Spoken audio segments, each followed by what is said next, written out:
സബ്കാ സ്വാഗതം. നല്ല ആഞ്ഞൊന്നും മൂഞ്ച 3 തവണ വരണമെന്നില്ല. 3 പേര് ഒറ്റ തവണ വന്നാൽ മതിയെന്ന് നമ്മൾ കഴിഞ്ഞ വീഡിയോയിൽ കണ്ടു. പക്ഷെ 3 പേര് 3 തവണ വന്നിട്ട് വാങ്ങിക്കൂട്ടി അടിയൊന്നും ഒരു അടിയേ അല്ല എന്ന് പറഞ്ഞ് 4ാമത് വന്നതെന്ന് നിങ്ങൾ കേട്ടിട്ടുണ്ടോ?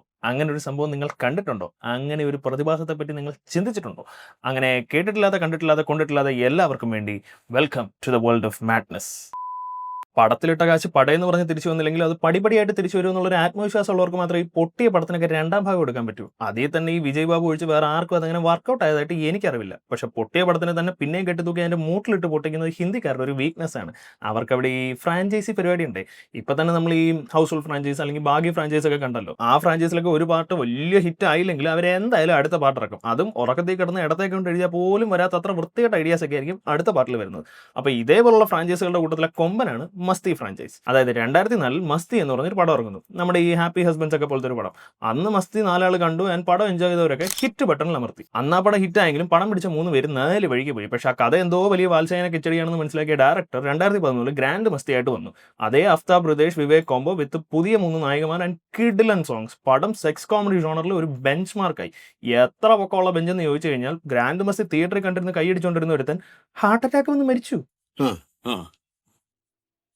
അതെങ്ങനെ? അല്ല അതിപ്പോ എങ്ങനെയെന്നൊക്കെ ചോദിച്ച ഗ്രാൻഡ് മസ്തി തിയേറ്ററിൽ വരേണ്ട താമസം ഇന്ത്യയിലെ എല്ലാ മൾട്ടിപ്ലക്സിലും വൻ ജനത്തിരക്ക്. ഒരു A സർട്ടിഫിക്കറ്റ് പടത്തിന് അമ്മാരി ഒരു തള്ളിക്കയറ്റ ഇന്ത്യയിൽ അതിനു മുമ്പ് കണ്ടിട്ടേ ഇല്ല.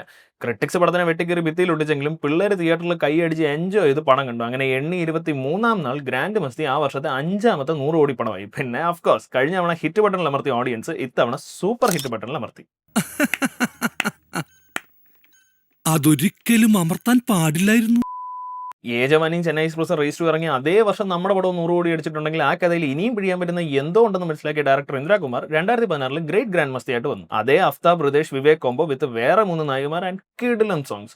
പക്ഷേ ഇത്തവണ വളിച്ച പൊട്ടിന് ചളിച്ച പേര് എന്ന് പറയുന്ന പോലെ ഉർവശി ചേച്ചിയും കൂടെ കൊണ്ടാണ് വന്നത്. പക്ഷേ ടൈമിംഗ് തെറ്റിപ്പോയി. 2013 പോലെ അല്ലല്ലോ. 2016 എല്ലാവരുടെയും കയ്യിൽ ഫോണായി, എല്ലാ തിയേറ്ററിലും ക്യാമറയായി. അതുകൊണ്ട് പടത്തിന്റെ സെൻസർ കോപ്പി ഫോണിൽ കിട്ടിയപ്പോൾ അതും കണ്ട് എല്ലാവരും വീട്ടിൽ ഇരുന്നു.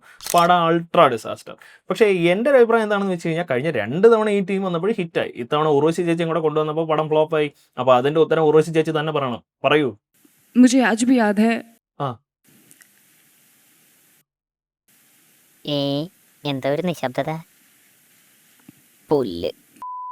എന്തായാലും great grand masti great grand ആയിട്ട് അങ്ങ് പൊട്ടി. ആ പടം പൊട്ടിയുടെ വിവേക് സാറും ഡയറക്ടർ ആ പരിപാടി വിട്ടു. അഫ്താബ് സാറിനെ പിന്നെ ഇൻഡസ്ട്രിയിലേ കണ്ടിട്ടില്ല. ഹൃദേശാണ് പിന്നെ ഈ ഹൗസ്ഫുൾ ഹംഷക്കൽസ് ഒക്കെ ഉണ്ടായിരുന്നുണ്ട്. അതെണ്ണം അങ്ങോട്ട് അറിഞ്ഞില്ല.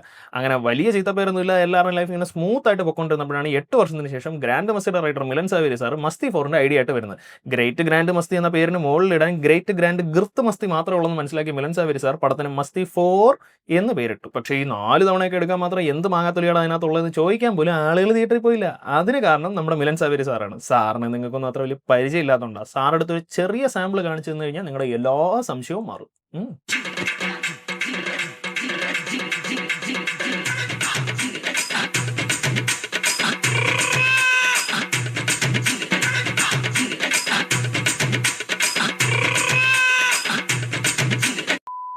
അപ്പോൾ ഈ മഹനീയ മസ്തി ഫ്രാഞ്ചൈസിന്റെ മൂലകഥ എന്താണെന്ന് വെച്ച് കയ്യിലുള്ളത് വേണ്ടാതെ കണ്ണി കണ്ടത് കിട്ടാതെ മാനസികമായി തകർന്ന് തരിപ്പണമായിരിക്കുന്ന 3 പെർവേട്ടുകൾ അവരുടെ ഭാര്യമാരെ വഞ്ചിക്കാനായിട്ട് സ്കെച്ച് ഇടുന്നതാണ്. പിന്നെ ഈ 4 സിനിമകളിലൂടെ അവർ മുന്നോട്ട് വയ്ക്കുന്ന ഒരു പൂവഞ്ചെറ ഐഡിയോളജി ഉണ്ട്. ദാമ്പത്യ ബന്ധത്തിൽ വഞ്ചിക്കാം, അതും ഭർത്താവിന് ഭാര്യയെ വഞ്ചിക്കാം. ഭാര്യ വഞ്ചിക്കാൻ പാടില്ല.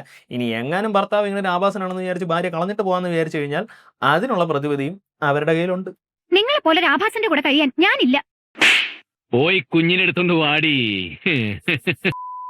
അപ്പോൾ പാടം തുടങ്ങുമ്പോൾ UK ഒരു വീട്ടിൽ കട്ടിലാട്ടം നടക്കുകയാണ്. അത് പിന്നെ എല്ലാ സെക്സ് കോമഡിയിലും അങ്ങനെയാണല്ലോ. ഈ ആട്ടത്തിന്റെ ശബ്ദം കേട്ട് മുറിയിലോട്ട് കയറി വന്ന ഹൃദയ് സാറിന്റെ ഭാര്യയ്ക്ക് അവരില്ലാത്ത സമയം നോക്കി ഹൃദയ് സാർ വേറെ ഏതെങ്കിലും പെണ്ണിനെ വീട്ടിൽ കൊണ്ടുവന്നോ എന്നൊരു സംശയം. അങ്ങനെ സംശയം തീർക്കാനായിട്ട് അവർ അപ്പം തന്നെ കട്ടിലിനടി നോക്കി. അവിടെ ഇല്ല. അപ്പൊ കായം വെച്ച് കാപ്പി ഉണ്ടാക്കി കുടിക്കുന്നവർക്ക് അപ്പം തന്നെ മനസ്സിലാവുമല്ലോ ആ റൂമിൽ വേറെ ആരും ഇല്ലെന്ന്. പക്ഷേ ചേച്ചി എന്തായാലും വന്നതല്ലേ, അതുകൊണ്ട് ശരിക്കും അങ്ങനെ ഒരു പെണ്ണ് ആ റൂമിൽ ഉണ്ടായിരുന്നെങ്കിൽ എന്ത് സംഭവിക്കരുതെന്ന് കാണിക്കാനായിട്ട് ബെഡിൽ കിടന്നൊരു തലയണ പൊക്കിയെടുത്ത് കറക്കി തറയിലിട്ട് ചവിട്ടി കൂട്ടാൻ തുടങ്ങും. അങ്ങനെ ജില്ലം പടപട ചവിട്ടിക്കൂട്ടലിന് ശേഷം ചേച്ചി ലിപ്സ്റ്റിക് വിട്ട് പുറത്തോട്ട് ഇറങ്ങിപ്പോകും. ഈ സീനിൽ കോമഡി തപ്പി വിഷമിക്കുന്നവർക്കായിട്ട് ഒരു സന്തോഷ വാർത്ത, തമാശ ഇനിയാണ് വരുന്നത്. ചേച്ചി ഇറങ്ങിപ്പോയതിനു ശേഷം ചേച്ചി ചവിട്ടി കൂട്ടിയ തലയാണ് ഹൃദയ് സാർ പൊക്കിയെടുത്ത് സിബ് തുറന്നപ്പോൾ അതിൽ ശരിക്കും ഒരു പെണ്ണുണ്ടായിരുന്നു.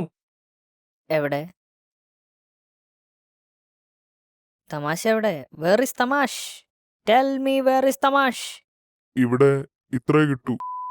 അപ്പൊ പക്ഷേ കുത്സവപ്രിയനായ ഹൃദയ് സാർ വെയിലടിക്കുന്ന നേരം വേലയില്ലാതിരിക്കുന്നതല്ല. കുത്തിക്കഴപ്പിലുള്ള അദ്ദേഹത്തിന്റെ പാഷൻ കാരണം അദ്ദേഹം അത് സ്വയം ചെയ്യുക മാത്രമല്ല ബാക്കിയുള്ളവരെ അത് ചെയ്യാൻ പ്രോത്സാഹിപ്പിക്കുകയും കൂടെ ചെയ്യും. അതിനുവേണ്ടി ഹൃദയ് സാർ ഏതറ്റം വരെയും പോവും, വേണ്ടി വന്നാൽ കടുവക്കൂടിന്റെ അറ്റം വരെ. ഹൃദയ് സാർ ഒരു പ്രൊഫഷണൽ മീറ്റിംഗ് എക്സ്പെർട്ട് ആണ് with sophisticated sex drive and below average IQ. പിന്നെ കടുവത്തോലിൽ മീശ വെച്ചൊരുത്തൻ 2 കാലിൽ എഴുന്നേറ്റ് നിന്ന് ചിരിക്കുമ്പോൾ അതൊരു പെൺകടുവയാണെന്ന് വിചാരിക്കുന്ന കടുവകൾക്കൊക്കെ ഈ ഐക്യു തന്നെ ധാരാളം. അങ്ങനെ ആശയേറിയ കടുവ ഹൃദയ് സാറിന് ASAP തൂക്കാൻ നോക്കും. കടുവ ചാടിയ ചാട്ടത്തിന് ലാമിനേറ്റഡ് സേഫ്റ്റി ഗ്ലാസിന്റെ അവിടെ പൊട്ടാൻ തുടങ്ങുമ്പോൾ ഹൃദയ് സാർ അവിടെ കാല് വെച്ച് തൊളയടയ്ക്കാൻ നോക്കും. Mullaperiyar guys take notes. അപ്പൊ ഇതിലെ രസം എന്താണെന്ന് വെച്ച് കഴിഞ്ഞാൽ 600 കിലോയുള്ള കടുവ ചാടിയ മാത്രമല്ല 600 ഗ്രാം പോലും ഇല്ലാത്ത കാക്ക തട്ടിയാൽ ആ ഗ്ലാസ് പൊളിയും. അപ്പൊ ഈ കഥ നടക്കുന്നത് അങ്ങ് UK-യിലാണ്. കഥാപരമായിട്ട് ഇത് വേണമെങ്കിൽ നെടുമുടി പാലത്തിന്റെ തുഞ്ചത്ത് വെച്ചു എടുക്കാം. പക്ഷെ അവിടെ ഷൂട്ട് ചെയ്താൽ മാത്രമേ കാശ് ഇങ്ങോട്ട് കിട്ടൂ എന്നുള്ളതുകൊണ്ടാണ് ഇത് UK-യിൽ പോയി ഷൂട്ട് ചെയ്തിരിക്കുന്നത്.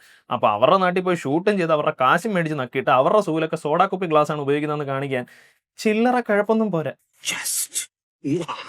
അത് പിന്നെ ഇഷ്ടം പോലെ ഉണ്ടല്ലോ അല്ലേ. പിന്നെ കാണിക്കുന്ന കോമാളിത്തരവ് കണ്ടു കഴിഞ്ഞാൽ അങ്ങേരെ കടുവ പിടിച്ച് തിന്നാ മതിയായിരുന്നു നമുക്ക് തോന്നും. പക്ഷേ നമ്മളുടെ ആഗ്രഹങ്ങൾക്കൊക്കെ എന്ത് പ്രസക്തി, അങ്ങേരെ രക്ഷപ്പെടും. അപ്പൊ പക്ഷേ ഹൃദയ് സാറിന് ഭാര്യയെ പറ്റിക്കുന്ന പാർട്ട് ടൈം പണിയാണെങ്കിൽ ഭാര്യയെ മാത്രം കൊല്ലുന്ന കാർ വെക്കലാണ് വിവേക് സാറിന്റെ ഫുൾ ടൈം പണി. അപ്പൊ നമ്മൾ വിചാരിക്കും അങ്ങേര് സ്ത്രീ വിരോധിയാണെന്ന്. ഭാര്യയോട് മാത്രമേ ഉള്ള വിരോധം. അങ്ങനെ ഒരു ടെസ്റ്റ് ഡ്രൈവിനിടയ്ക്ക് വിവേക് സാർ ഗിയർ ഇടാൻ പോകുമ്പോഴാണ് അങ്ങേരുടെ ഭാര്യയുടെ ഒരു കോൾ വരുന്നത്. തീരെ പൊസസീവ് അല്ലാത്തവർ വിവേക് സാറിന്റെ ബ്ലഡ് എല്ലാം ബ്രെയിനിൽ നിന്ന് താഴോട്ട് ഒഴുകുന്ന അറിഞ്ഞ് പാനിക് ആയിട്ടാണ് വിളിക്കുന്നത്. അപ്പൊ നമുക്ക് വിവേക് സാറിനൊക്കെ ഒരേ സംശയം, ഇവരിതെങ്ങനെ അറിഞ്ഞു? അപ്പൊ ചോദിച്ചപ്പോൾ അവർ പറയാ അവര് വിവേക് സാറിന്റെ ഫോണിൽ ഒരു ഹെൽത്ത് ട്രാക്കിംഗ് സോഫ്റ്റ്വെയർ ഇൻസ്റ്റാൾ ചെയ്തിട്ടുണ്ടെന്ന്. ഫോണിലുള്ള ഈ സോഫ്റ്റ്വെയർ വെച്ച് ഇങ്ങനെ അനാട്ടമിക്കൽ മാപ്പിംഗ് തൊട്ട് ബ്ലഡ് സർക്കുലേഷൻ വരെ എല്ലാം കിട്ടും. സാർ നിങ്ങളാണോ ഈ ഇല്ലാത്ത പ്രശ്നത്തിന് ഇല്ലാത്ത സോഫ്റ്റ്വെയർ ഉണ്ടായി കൊടുത്ത് ഈ തള്ളയെ പറ്റിച്ചത്? ഇത് ഞാൻ നാസയ്ക്ക് വേണ്ടി ഡെവലപ്പ് ചെയ്ത ഒരു സോഫ്റ്റ്വെയർ ആണ്. അങ്ങനെ ചേച്ചി കാര്യം പിടിക്കുമെന്ന് മനസ്സിലായപ്പോൾ വിവേക് സാറിന് അത് ചെയ്യേണ്ടി വന്നു.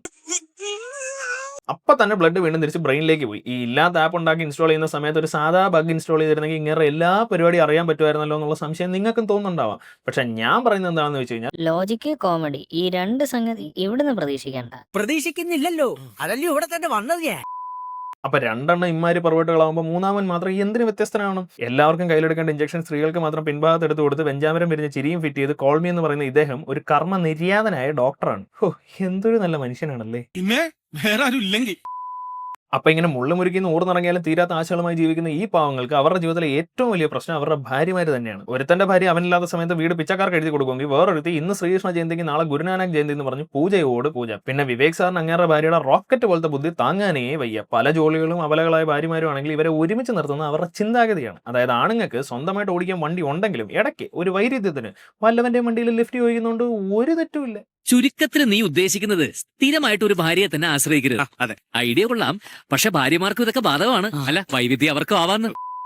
അപ്പൊ ഇങ്ങനെ ഉപ്പുചപ്പില്ലാതെ ലൈഫ് പൊക്കൊണ്ടിരുന്നപ്പോഴാണ് ഇവരെല്ലാരും കൂടി അർഷ സാറിന്റെയും നാഗരസ് ചേച്ചിയുടെയും 10th ഇയർ വെഡിങ് ആനിവേഴ്സറി ആഘോഷിക്കാൻ പോകുന്നത്. അവിടെ ചെന്ന് നോക്കിയപ്പോൾ ഭാര്യയും ഭർത്താവും ആടുന്നു, പാടുന്നു, കൊണ്ടാടുന്നു. എന്തിനേറെ പറയണം, ഭാര്യയ്ക്ക് വേണ്ടി എല്ലാ വർഷവും നേർച്ച പോലെ അർഷ സാർ ലിറ്റർ കണക്കിന് ബ്ലഡ് വരെ ഊറ്റി കൊടുക്കുന്നു. ഭാര്യയ്ക്ക് വേണ്ടി ചോര ചിന്താൻ പോലും മടിയില്ലാത്ത ഭർത്താവിനെ കണ്ടപ്പോൾ 3 പവേഴ്സിന്റെ പത്നിമാർക്ക് അവരും ബ്ലഡ് കൊടുക്കണമെന്ന് ഒരേ വാശി. അങ്ങനെ ഭാര്യമാരോട് ഒരുപാട് സ്നേഹമുണ്ടെന്ന് കാണിക്കാൻ അവർ 5 ബോട്ടിൽ ബ്ലഡ് കൊടുക്കുക. അതായത് ഓൾമോസ്റ്റ് 2.5 ലിറ്റർ ബ്ലഡ്.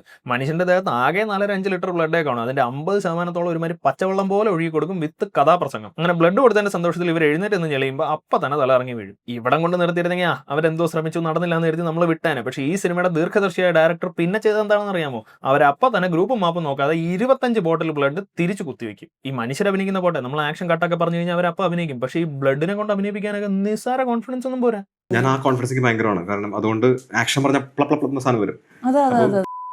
പക്ഷെ ചോദിച്ചപ്പോൾ ഇത്തിരി ബ്ലഡ് പോലും കൊടുക്കാൻ പറ്റാത്ത ഭർത്താക്കന്മാർ ഭൂലോക വേസ്റ്റ് ആണെന്ന് ഭാര്യമാര് പറഞ്ഞതും കേട്ട് വിഷമിച്ചിരിക്കുന്ന 3 പർവ്വട്സ് അപ്പോഴാണ് ഒരു കാര്യം ആലോചിച്ചത്. അതായത് ലോകത്ത് ഒരുത്തനും അവന്റെ ഭാര്യയെ 10 വർഷത്തോളം സ്നേഹിക്കാൻ പറ്റേയില്ല. ഇനി എങ്ങാനും അവ സ്നേഹിക്കുന്നുണ്ടെങ്കിൽ അവൻ ഉറപ്പായിട്ടും വേറൊരു സെറ്റപ്പ് ഉണ്ട്. അങ്ങനെ 3 പേരും കൂടെ കുറ്റിക്കാടിനിടയ്ക്ക് പോയിരുന്ന അർഷ സാറിന്റെ കെട്ടിയോൾ അറിയാതെയുള്ള കുത്സിതം കണ്ടുപിടിക്കും. അത് അറിഞ്ഞ ഉടനെ തന്നെ അവർ ആ കെട്ടിയോളെയും വിളിച്ച് പറയും. പക്ഷെ അപ്പോഴാണ് ആകസ്മികമായ വഴിത്തിരിവ് കടന്നു വരുന്നത്. അർഷ സാറിനെ പെണ്ണു പിടിക്കാൻ പ്രോത്സാഹിപ്പിച്ചത് തന്നെ അങ്ങേറെ ഭാര്യയായിരുന്നു. Very good. ഇതെന്നെ പ്രമാദാ. ഇതിവിടെ പെസലൈറ്റ് ഒന്നിറക്കി. ഈ ഭസ്മാസുരിൽ എവിടെ തരത്തിന് അവരിട്ടിരിക്കുന്ന പേര് ലവ് വിസ എന്നാണ്. അതായത് വർഷത്തിൽ ഒരാഴ്ച ചേച്ചി അർഷ സാറിന് എന്ത് താരവും കാണിക്കാനുള്ള അനുവാദം കൊടുക്കും. അതുകൊണ്ടുള്ള ഗുണം എന്താണെന്ന് വെച്ച് കഴിഞ്ഞാൽ വർഷത്തിൽ ബാക്കിയുള്ള 53 ആഴ്ചയും അർഷ സാർ ഒരു ലോയൽ ഹസ്ബൻഡ് ആയിരിക്കും. ഈ ഐഡിയ കണ്ടിട്ട് നിങ്ങൾക്ക് എന്തെങ്കിലും തോന്നുന്നുണ്ടോ? ഇല്ല, എനിക്ക് തോന്നുന്നുണ്ട്. എന്ത്? ഇങ്ങനെ ഒരു സൗകര്യം ഉണ്ടായിരുന്നെങ്കിൽ നമുക്ക് നേരത്തെ വന്ന് നോക്കാമായിരുന്നില്ലേ മഹാദേവ? അതല്ല.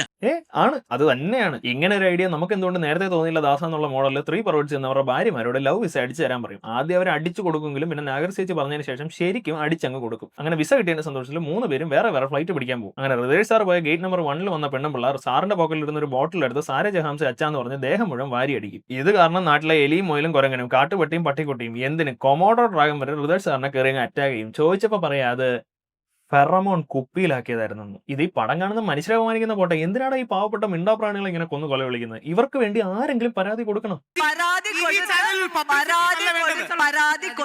വർഷങ്ങളായിട്ട് പരാതി കൊടുത്ത് 10 പരാതികൾ ഇപ്പോഴും പെൻഡിംഗ് ഉള്ളവരാണ്. ആയിക്കോട്ടെ, അതുകൊണ്ട് അപ്പൊ ഇതിവിടെ നടക്കുമ്പോൾ അഫ്താബ് സാർ ഗേറ്റ് നമ്പർ 2 ഒരു തായ് മസാന പോകും. അവിടെ എന്താ നടന്നിരിക്കാന്ന് ഊഹിക്കാലോ. അവിടുന്ന് കട്ട് ചെയ്ത് നേരെ വിവേക് സാറിന്റെ ഗേറ്റ് നമ്പർ 3 വന്നാലോ സാറിനെ ഒരു പെണ്ണുമുള്ള കൊതിപ്പിച്ചിട്ട് കടന്നു കളഞ്ഞു എന്ന് മാത്രമല്ല ഒരു അമ്മൂമ്മയ്ക്ക് കൂട്ടി കൊടുക്കുകയും ചെയ്തു. ഇത് എഴുതിയവന് മനുഷ്യന്മാരോട് തന്നെ വെറുപ്പാണെന്ന് തോന്നുന്നു. ആലവലാതി. എന്താ പല്ലി ചെലച്ചതാ സത്യം. അങ്ങനെ ശരിക്കും വിസ കിട്ടിയിട്ടും പറക്കാൻ പറ്റില്ലല്ലോ എന്നുള്ള എണ്ണത്തിൽ 3 പേരും തിരിച്ചു വരുന്നു. പക്ഷെ അപ്പോഴേക്കും അവന്മാരുടെ ഭാര്യമാരെ ലവ് വിസ വെച്ച് ടൂർ പോകാൻ റെഡി ആയി കഴിഞ്ഞു. ഒരു കാലത്തും അത് സമ്മതിക്കില്ല എന്ന് അവന്മാര് ചേച്ചിമാരോട് പറയും. പക്ഷെ അതൊരുമാതിരി കൊച്ചുണ്ണി കുറുനരിയോട് മൂട്ടിക്കല്ലേ എന്ന് പറയുന്ന പോലെ ആയതുകൊണ്ട് ചേച്ചിമാര് ട്രോളി ഉരുട്ടി അങ്ങ് പോകും. അപ്പൊ ഭാര്യമാർ എന്തായാലും പോയല്ലോ. അതുകൊണ്ട് 3 perverts പാർട്ടി കൂടി ചേച്ചിമാരെ കോൺഗ്രസ് തർക്കാൻ കോമാളി വശം ഇട്ടുകൊണ്ട് ഇറങ്ങും. അപ്പൊ അവിടെ ചെന്നപ്പോഴാണ് വിവേക് സാറിന്റെ ഭാര്യയെ കുറെ പേര് ശല്യം ചെയ്യാൻ ചെല്ലുന്നു. ഇത് കണ്ട വിവേക് സാർ മുണ്ട് മടക്കി കുത്തി ചെല്ലുന്നതിന് മുന്നേ ഒരു കുംഫു പണ്ട സ്പോൺ ആയിട്ട് വന്ന് എല്ലാത്തിനെ കണ്ണടിച്ചങ്ങിളക്കും. വെറുതെ പറഞ്ഞാണെന്ന് വിചാരിച്ചോ? അല്ല, ശരിക്കും. ചെങ്കണ്ണ് എന്ന് നിങ്ങൾ കേട്ടിട്ടുണ്ടാവും. പക്ഷെ ഇത് 5 വിരലും കണ്ണ് എന്ന പ്രാചീന സ്വരാഷ്ട്രീയൻ ആയോധന മുറയാണ്. വിവേക് സാറിന്റെ ഭാര്യയ്ക്ക് കിട്ടിയത് ഇമാതിരി ഒരു സമറായി ആണെങ്കിൽ അഫ്താബ് സാറിന്റെ ഭാര്യയ്ക്ക് കിട്ടിയ ഒരു സർക്കസ് കോമാളിയാണ്. നേരെ നിന്നുകൊണ്ട് ഉള്ളംകാലെടുത്ത് ഉച്ചിയിൽ വെക്കാനുള്ള കഴിവൊക്കെ ഉണ്ട് അദ്ദേഹത്തിന്. സ്വന്തം ഉച്ചിയിലല്ല, വല്ലവന്റെ ഉച്ചിയിൽ. ഇത് കഴിയുമ്പോൾ ഹൃദയ് സാറിന്റെ ഭാര്യയ്ക്ക് പള്ളിപ്പറമ്പിൽ പിച്ചക്കാർക്ക് പച്ചടി ഒഴിച്ചു കൊടുക്കുന്ന ഒരുത്തനെയും കിട്ടും. അങ്ങനെ ഭാര്യമാരും ഭർത്താക്കന്മാരും ഭാര്യമാരുടെ കാമുകന്മാരും എല്ലാരും കൂടെ ഒരുമിച്ച് നിന്നൊരു പാട്ട്. അതിന്റെ വരികളൊക്കെ ആണെങ്കിൽ വൻ കിടും. ആദ്യം വന്നത് മസ്തി, പിന്നെ ഗ്രാൻഡ് മസ്തി, പിന്നെ ഗ്രേറ്റ് ഗ്രാൻഡ് മസ്തി, ഇപ്പൊ കണ്ടത് മസ്തി 4. അങ്ങനെ ഈ 4th വാൾ ബ്രേക്കിംഗിന്റെ ഒക്കെ മാരക വേർഷൻ കണ്ട് നമ്മുടെ മനസ്സിങ്ങനെ ഒന്ന് പെടഞ്ഞു നിൽക്കുമ്പോൾ അവർ പറക്കം തളിയൊക്കെ ഇറങ്ങിയ കാലത്ത് ബോംബ് തമാശയായിട്ട് വരും. ബോംബ് പൊട്ടിയപ്പോൾ ഇച്ചിരി കരി പിടിച്ചെങ്കിൽ അത് അവരുടെ ആത്മവിശ്വാസനം തളർത്തിയില്ല. അങ്ങനെ തളരാത്ത വിശ്വാസമായിട്ട് അവർ ബ്രൗൺ കാർബോർഡിൽ ബത്ലഹേമിന്റെ വലുപ്പത്തിലുള്ള ഒരു ഓട്ടയെ ഇട്ട് മരമാണെന്നും പറഞ്ഞ് നിഞ്ച സാറിന്റെ പറമ്പിൽ പോയിരിക്കും. ലെവന്റെ അത്ര പോലും പൊക്കമില്ലാതെ സംസാരിക്കുന്ന കാർഡ്ബോർഡുകളെ കണ്ടിട്ട് അത് മരമാണെന്ന് ഈ മരക്കഴുത വിശ്വസിച്ചതിന് ഇവന് 2 എണ്ണം കൊടുക്കണേ ഡിങ്കാന്ന് പറഞ്ഞ് നമ്മളിങ്ങനെ മനസ്സിൽ വിചാരിച്ചുകൊണ്ടിരിക്കുമ്പോൾ ഹൃദയ് സാർ നിഞ്ച സാറിനെ പാമ്പിനെ വിട്ട് കടിപ്പിക്കും. ഇത് കണ്ട് ചിരിക്കടാ, ഇത് കണ്ട് ചിരിക്കടാ, ഇത് കണ്ട് ചിരിക്കടാ പന്നി. ഈ അടി കിട്ടി നമ്മളൊന്ന് എഴുന്നേറ്റ് വരുന്നതിന് മുന്നേ അവർ ഹൃദയ് സാറിന്റെ ഭാര്യയുടെ ബന്ധം തീർക്കാനായിട്ട് അടുത്ത വേഷം മാറലിന് തയ്യാറാവും. എന്തെന്നാൽ നാം കഴിഞ്ഞ മരത്തടി കോമഡിക്ക് കുലുങ്ങി ചിരിച്ചുവല്ലോ. അതുകൊണ്ട് ഇത്തവണ കുറച്ചുകൂടെ തമാശ ഉണ്ടാക്കാൻ അവർ കുതിരയുടെ വേഷത്തിലാണ് വരുന്നത്. ഇതിനിടയ്ക്ക് വിവേക് സാർ ബംഗ്ലാവിന്റെ ലൈറ്റ് കട്ട് ചെയ്യാൻ ശ്രമിച്ചിട്ട് ലോകത്തിന്റെ പാതി കറണ്ട് പോയിട്ടും ബംഗ്ലാവിന്റെ ലൈറ്റ് പോകാത്ത ഒരു കോമഡിയൊക്കെ ഉണ്ട്. പക്ഷെ ഇതിനിടയ്ക്ക് ഇവരെ കുതിര കോസ്റ്റ്യൂമിൽ കണ്ടിട്ട് അത് ശരിക്കുള്ള ഒരു കുതിരയാണെന്ന് വേറൊരു കുതിര വിചാരിച്ചെന്ന് പറഞ്ഞ് അടുത്ത റൗണ്ട് പേക്കൂത്ത്. കടുവ, കുതിര, അട്ടാപാറ്റ, കൊക്ക്, കുയില്, പന്നി, പട്ടി, കുരങ്ങൻ, മുയല്, പിന്നെ മനുഷ്യരും. ഒരു നാടിനെ മുഴുവൻ ഇത്രയും വൃത്തികേടായിട്ട് കാണിച്ച ആദ്യത്തെ പടമായിരിക്കും ഇത്. ശാലിനി ഉണ്ണികൃഷ്ണൻ, തിരുവനന്തപുരം. സോറി, രണ്ടാമത്തെ. അപ്പൊ ഇത്രയും ചിരികൾ കൊണ്ട് സമ്പന്നമായ ഈ സിനിമയുടെ ആത്യന്തിക ലക്ഷ്യം എന്താണെന്ന് വെച്ചാൽ ഒരുത്തനെ മറ്റേ ഗ്രാൻഡ് മസ്തി പോലെ ചിരിപ്പിച്ച് കൊല്ലുക എന്നുള്ളതാണ്. അതിനായിട്ട് അവർ വേഷം മാറലിന്റെ എല്ലാ അതിർവരമ്പുകളും ഭേദിച്ച് അഫ്താബ് സാറിനെ പറതി ഇടിപ്പിച്ച് ഹൃദയ് സാറിനെ അതിനുള്ളിൽ പിണഞ്ഞു കയറ്റി വാട്ടർ പാക്കറ്റ് കുത്തിപ്പൊട്ടിച്ച് വാട്ടർ ബ്രേക്കായി ഹൊയ് ഹൊയ് എന്ന് പറയുന്ന സീനും അതിനോടനുബന്ധിച്ച പേറെടുക്കൽ സീനും കാണിച്ചു തരുന്നു. ഇതിന്റെ കൂടെ ജനിച്ചു വീണ പിള്ളേർ ഓസ് വെച്ച് പെടുക്കുന്ന തമാശയും തേപ്പോട്ട് വെച്ച് നിപ്പിൾസ് പറിച്ചെടുക്കുന്ന തമാശയും ഒക്കെ ഉണ്ടെങ്കിലും അവർ സിനിമയുടെ ഏറ്റവും മികച്ച തമാശ അവസാനത്തേക്കായി കാത്തു സൂക്ഷിച്ചിരിക്കുകയായിരുന്നു. അങ്ങനെ ഇതെല്ലാം കഴിയുമ്പോഴാണ് നമ്മൾ അറിയുന്നത് മറ്റേ നമ്മുടെ 45-ലെ ശിവണ്ണയുടെ പ്ലാൻ പോലെ ഇതിനകത്ത് നടന്ന എല്ലാം ഈ ഭാര്യമാരുടെ പ്ലാൻ ആയിരുന്നു. അങ്ങനെ ഭാര്യമാരാണ് ജീവിതത്തിലെ ഏറ്റവും വലിയ ലഹരി എന്ന് മനസ്സിലാക്കിയ 3 perverts അവരുടെ തെറ്റുകൾ മനസ്സിലാക്കി ഭാര്യമാരുമായിട്ട് ഒന്ന് ചേരുന്നു. എന്നിട്ട് പോണ പോകല് പാർട്ട് 5 അങ്ങ് അനൗൺസ് ചെയ്യും.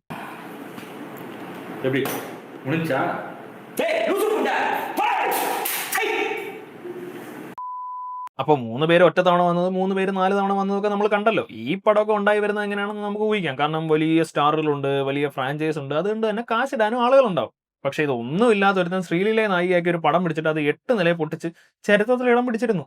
എന്നാ നമുക്ക് അത്രയിടം വരെ ഒന്ന് പോയിട്ട് വരാം.